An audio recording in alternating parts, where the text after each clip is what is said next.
Perkenalkan, nama saya Joseph Jeffon Tulungan dengan NIM 2502 1106 0063 dari kelas Aljabar Linear. Oke, pada saat ini saya ingin membahas tentang latihan soal yang atau tugas yang diberikan oleh MER pada minggu lalu, yaitu tentang pertama ruang hasil kali dalam, kedua transformasi linear, dan ketiga nilai eigen dan vektor eigen. Ini adalah lembar kerja yang sudah saya kerjakan, bisa lihat di sini. Oke, next. Nah, ruang hasil kali dalam. Nomor satu, sebuah robot bergerak dengan arah U sama dengan 6,8. Namun, jalur yang diinginkan hanyalah sepanjang arah V sama dengan 3,0.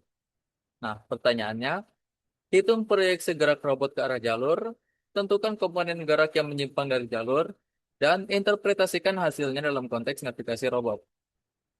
Kita langsung jawab untuk nomor A, yaitu hitung proyeksi gerak robot ke arah jalur. Nah, diketahui U sama dengan 6,8 dan V sama dengan 3,0. Maka proyeksi dari U ke vektor V itu adalah dot produk dari U dan V per magnitud dari V pangkatkan 2 kali dengan V.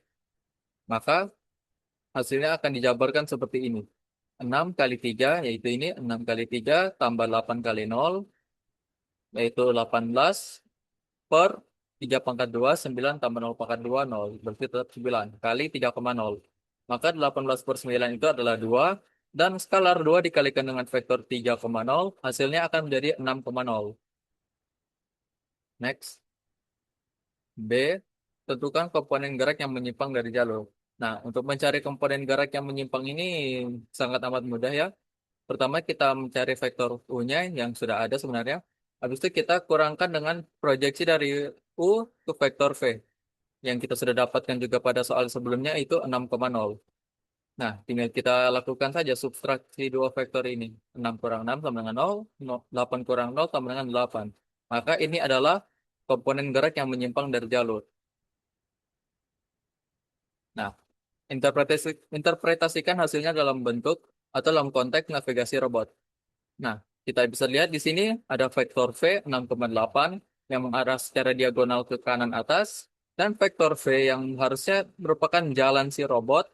Nah, melakukan sebuah jika kita menaruh sebuah lampu di atas ini, di atas vektor U ini, maka akan terlihat sebuah bayangan atau proyeksi vektor U ke vektor V pada titik 6,0 yang mana merupakan yang mana seharusnya menjadi jalur robot. Namun robotnya melakukan sebuah penyimpangan sebesar 0,8 atau terjadi penyimpangan sebesar 0,8 sehingga robot bukannya berada pada titik 6,0 tetapi dia berakhir pada titik 6,8. Nah, maka disimpulkan bahwa sistem navigasi si robot ini mungkin terdapat sebuah kesalahan sehingga harus diperbaiki agar agar si robot dapat mengoreksi gerak vertikalnya dan tetap berada pada jalurnya. Oke, next. Transformasi linear. Nomor 2, sebuah UMKM memodelkan produksi dua jenis barang menggunakan fungsi T, maaf, T, X, Y sama dengan X tambah Y, 2X. Di mana X dan Y adalah jumlah bahan baku. Nah, pertanyaannya, A. Tunjukkan apakah fungsi tersebut merupakan transformasi linear. B. Tentukan matriks transformasinya. C. Jika bahan baku 2,3, maka berapakah hasil produksinya? Dan D. Interpretasikan makna hasil tersebut. Kita langsung jawab nomor A. Apakah fungsi tersebut merupakan transformasi linear? Nah, agar sebuah fungsi bisa disebut transformasi linear, maka fungsi tersebut harus memenuhi dua syarat, yaitu syarat aditivitas, yaitu di mana transformasi dari U dan V, U tambah V, itu sama dengan transformasi dari U ditambahkan dengan transformasi dari V. Dan syarat kedua, syarat homogenitas, yaitu transformasi skalar dikalikan dengan U, sama saja dengan skalar dikalikan dengan transformasi dari U. Nah, kita uji saya syarat aditivitasnya. Nah, kita misalkan TU itu sama dengan XT atau transformasi dari X1, X2, yang mana jika kita mengikuti rumus di sini, hasilnya akan menjadi X1 tambah X2, 2X1. Nah, kita misalkan juga transformasi dari T itu sama dengan Y1, Y2. Maka jika kita transformasikan, dia akan jadi Y1 tambah Y2, 2Y1. Nah, jika kita tambahkan kedua vektor ini, U dan V, maka dia akan menjadi seperti ini. Transformasi dari U tambah V tambah dengan transformasi dari X1 ditambah dengan Y1, X2 ditambah Y2. Nah, kita harus ingat bahwa X1 tambah Y1 ini merupakan X-nya sekarang dan X2 tambah Y2 ini merupakan Y-nya. Jadi kita substitusikan X1 tambah Y1 pada X1 dan X2 tambah Y2 pada X2 di sini. Sehingga hasilnya akan menjadi seperti ini. X1 tambah Y1 tambah X2 tambah Y2, 2 dikalikan dengan X1 tambah Y1. Nah, kita jabarkan dan kita kelompokkan variabel yang sejenis. Seperti ini X1 kita kelompokkan dengan X1 dan Y1 kita kelompokkan dengan Y2. Ini bisa karena penjumlahan itu bersifat asosiatif, jadi tidak masalah jika kita buat seperti ini. Kemudian ini juga kita jabarkan 2 kali X1 dengan 2X1 dan 2 kali Y1 itu sama dengan 2Y1. Nah, kita bisa memisahkan keduanya menjadi seperti ini. X1 tambah X2, 2X1 tambah Y1 tambah Y2, 2Y1. Jika kita menambahkan kedua vektor ini, maka kita akan mendapatkan hasil seperti ini atau seperti ini. Jadi mereka sebenarnya sama saja. Nah, jika kita lihat X1 tambah X2, 2X1 itu sama seperti yang pada di atas ini, yaitu transformasi dari U. Dan U itu adalah X1, X2. Nah, ini dia. Dan ini juga Y1 tambah Y2, 2Y1 itu sama dengan transformasi dari V. Yang ini dia, Y1 tambah Y2, 2Y1. Jadi kita dapat mengganti X1 tambah X2, 2X1 ini sebagai TU, dan Y1 tambah Y2, 2Y1 ini sebagai TV. Sehingga bisa lihat seperti ini, TU tambah V sama dengan TU ditambah TV. Atau transformasi dari U tambah V sama dengan transformasi dari U ditambah transformasi dari V.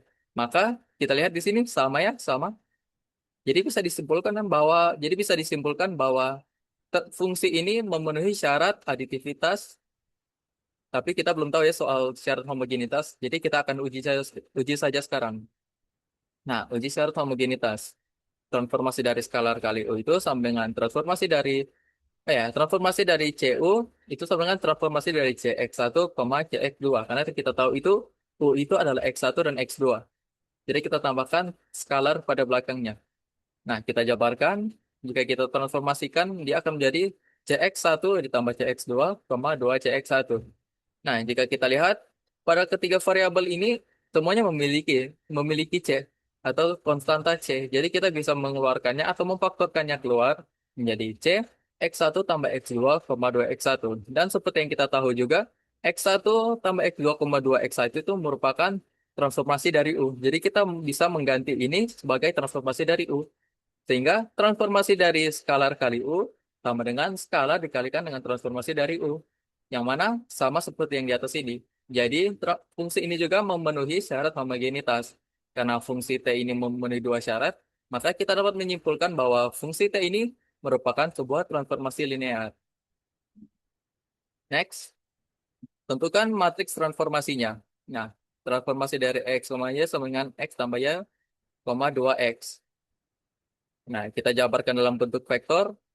Nah, ini sebenarnya sungguh mudah ya untuk mencari matriks transformasinya.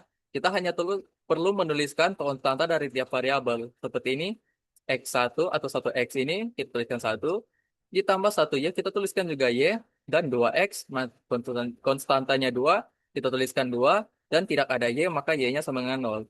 Dan kita kalikan dengan vektor X, Y, maka dia akan menghasilkan seperti ini.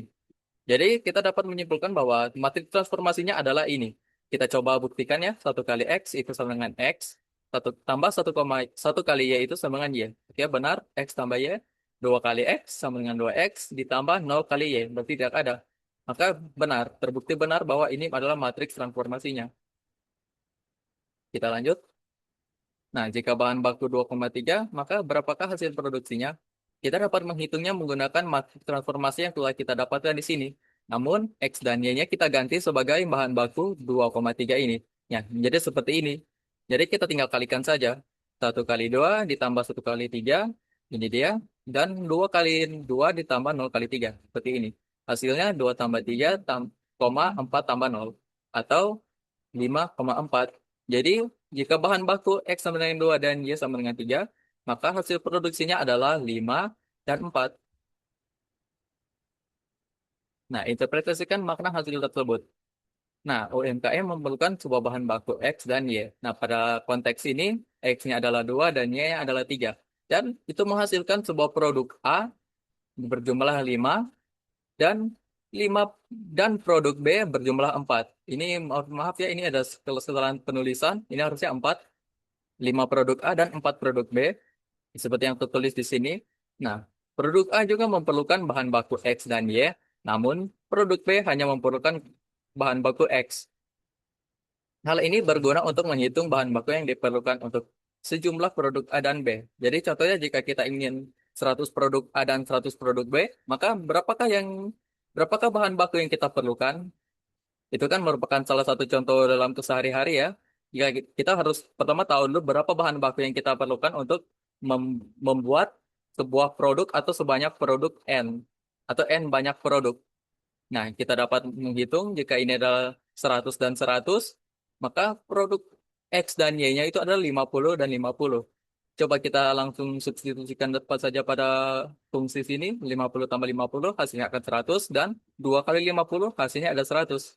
Jadi, jika contohnya kita ingin membuat 100 produk A dan 100 produk B, maka kita memerlukan bahan baku sebanyak 50 X dan 50 Y. Then next, nilai eigen dan vektor eigen. Nah, diberikan sistem dinamis dengan matriks A sama dengan 4, min 2, 1, dan 1. Pertanyaannya, tentukan nilai eigen dari matriks tersebut, tentukan vektor eigen yang sesuai, tentukan apakah sistem stabil atau tidak berdasarkan nilai eigen, dan jelaskan implikasi dari hasil tersebut. Kita langsung jawab nomor A, tentukan nilai eigen dari matriks tersebut. Kita dapat mencari nilai eigennya jika kita menyelesaikan determinan dari A kurang matriks eigen dikalikan dengan dikalikan dengan nilai lambda yang dikalikan dengan I, determinan A dikurangi lambda kali I sama dengan 0. Jadi kita tinggal mengurangi 4 dengan lambda karena matriks identitas itu hanyalah adalah matriks yang berada pada diagonalnya, dan dikalikan dengan lambda berarti diagonalnya ada bernilai lambda. Jika kita kurangkan, maka hasilnya akan 4 kurang lambda, min 2, 1, dan 1 kurang lambda. Kita cari determinannya dengan rumus kali silang. 4 kurang lambda kali 1 kurang lambda dikurangi min 2 dikali 1 sama dengan 0. Maka kita jabarkan 4 kali 1, 4, 4 kali min lambda, min 4 lambda, dan min lambda kali 1, min 1 lambda, berarti 5, min 5 lambda. Kemudian min lambda kali min lambda hasilnya adalah positif lambda kali pangkat 2. Nah, dan min min 2 min 2 itu hasilnya adalah 2, positif 2. Karena min kali min. Dengan 0 kita sederhanakan jadi lambda pangkat 2 dikurangi 5 lambda ditambah 6. Nah, kita faktorkan saja karena ini merupakan persamaan kuadrat. Jadi, lambda min 2 kali lambda min 3. Hasilnya adalah 0. Nah, agar persamaan ini terbukti benar, maka lambdanya ini harus berjumlah 2. Nanti 2 kurang 2 sama dengan 0. Apapun yang dikalikan dengan 0 hasilnya pasti 0. Atau lambda bernilai 3. 3 kurang 3 sama dengan 0. Jadi, apapun nilai sini hasilnya juga pasti 0. Sehingga nilai eigennya adalah lambda 1 sama dengan 2 dan lambda 2 sama dengan 3. Next, tentukan vektor eigen yang sesuai. Nah, kita tinggal substitusikan saja pada rumus yang seperti ini. Maaf, pada rumus yang seperti ini. Namun lambdanya kita ganti dengan nilai lambda yang tadi kita dapatkan. Sehingga hasilnya seperti ini. 4 kurang 2, min 2, 1, dan 1 min 2 kali V sama dengan 0. Hasilnya seperti 2, min 2, 1, min 1 kali V sama dengan 0. Sehingga kita dapat menyimpulkan bahwa 2V1 dikurangi 2V2 sama dengan 0, atau V1 sama dengan V2. Karena jika kita menambahkan kedua rumus dengan 2V2, maka ini akan saling cancel, sehingga menghasilkan 0, ditambah dengan V2. Lalu 2V2, kemudian kita bagikan 2 kepada kedua ruas, sehingga menghasilkan V1 sama dengan V2. Nah, nilai dari V1 itu sendiri adalah 1,1. Nah, untuk lambda 2 sama dengan 3, kita substitusikan saja lambda di sini sebagai 3. 4 kurang 3 sama dengan 1, min 2 turun, 1 turun, 1 kurang 3 itu adalah min 2, kali V sama dengan 0. Nah, V1 kurang 2V2 itu sama dengan 0. Jadi jika kita mendapatkan kedua ruas dengan 2V2, maka kita dapatkan V1 itu sama dengan 2V2 dengan nilai V1 itu adalah 2,1. Nah, tentukan apakah sistem stabil atau tidak stabil berdasarkan nilai eigen. Nah, dalam sistem dinamis linear, tanda nilai eigen itu menentukan sebuah perilakunya, yaitu jika positif, maka sistemnya tidak akan stabil. Jika nilai eigennya negatif, berarti sistemnya stabil. Namun jika eigen nol, maka kita masih memerlukan analisis yang lebih lanjut. Nah, pada konteks ini nilai eigen kita itu adalah bernilai 2 dan 3, yang mana keduanya bernilai positif dan lebih besar dari nol. Sehingga sistem dinamis ini tidak stabil. Implikasinya, atau jelaskan implikasi dari hasil tersebut, adalah sistem akan terus tumbuh secara eksponensial tanpa batas, tergantung konteksnya. Ini bisa berarti sebuah sistem jadi tak terkendali, atau seperti contoh tadi yang di nomor 1, sistem navigasi robotnya mengakibatkan robot terus melenceng dari jalur, mirip yang seperti nomor 1, atau variabel ekonomi terus-menerus tumbuh secara tak terkendali. Nah, sistem ini membutuhkan sebuah feedback control atau modifikasi matriks agar sistem ini menjadi stabil. Sekian presentasi dari saya. Mohon maaf jika ada kesalahan kata atau semacamnya. Saya pamit undur diri. Terima kasih.